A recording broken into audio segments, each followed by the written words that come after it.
Hi guys, it's Tom and we're Forex fortune hunting. I wanted to do a short video for you that would emphasize this issue of compression and pull back into multiple moving averages.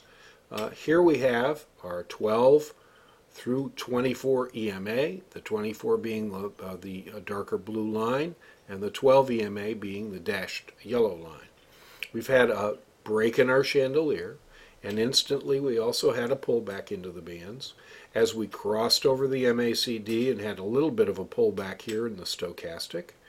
We also were in a position in this pullback to come down to the 45 but not cross below it and then reverse to the upside. So this is a perfect indication of what we're looking for. We have the first break, and it was good for a very nice number of pips here on the 4-hour chart over a period of the balance of that week. 264 pips, not bad for one contract, $2,600 in 3 or 4 days, pretty good stuff. Now what we have, as we moved into the following week on a Sunday evening, we have a pullback, and here it's quite clear that there's been a compression of these moving averages.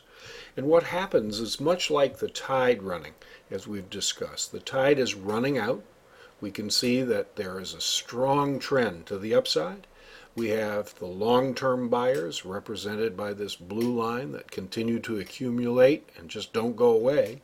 We have the medium-term guys in the green lines, and then we have the scalpers who are like bait fish. They're going to try to turn away from the outgoing tide, come back into it.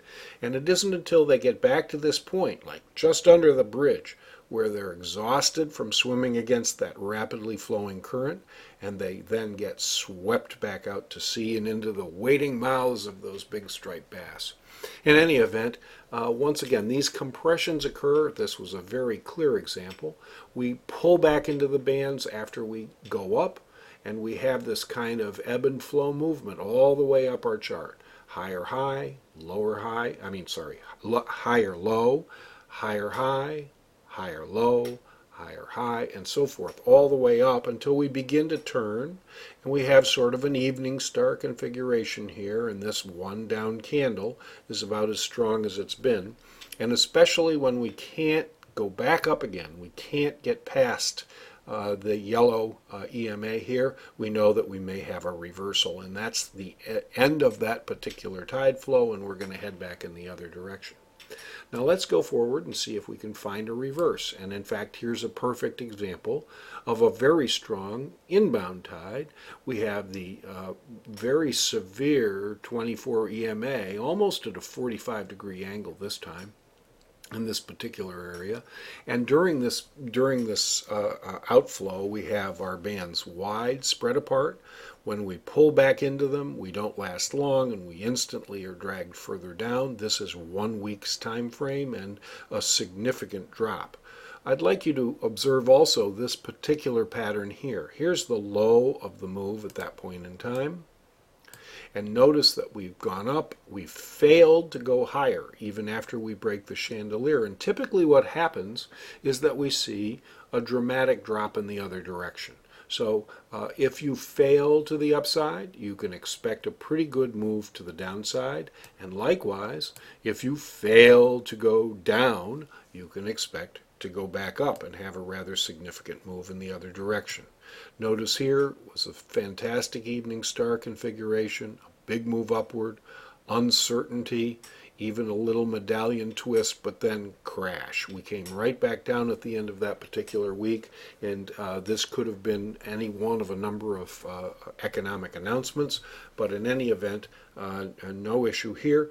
Notice that we're in equilibrium for a period of hours, 4-hour periods during the Monday time frame into Tuesday, and then all of a sudden we break down. Once we get over towards the 12 EMA, the highest probability for us, given the downtrend and the outrushing tide, as we think of it, the situation is we're very highly likely to go further downward.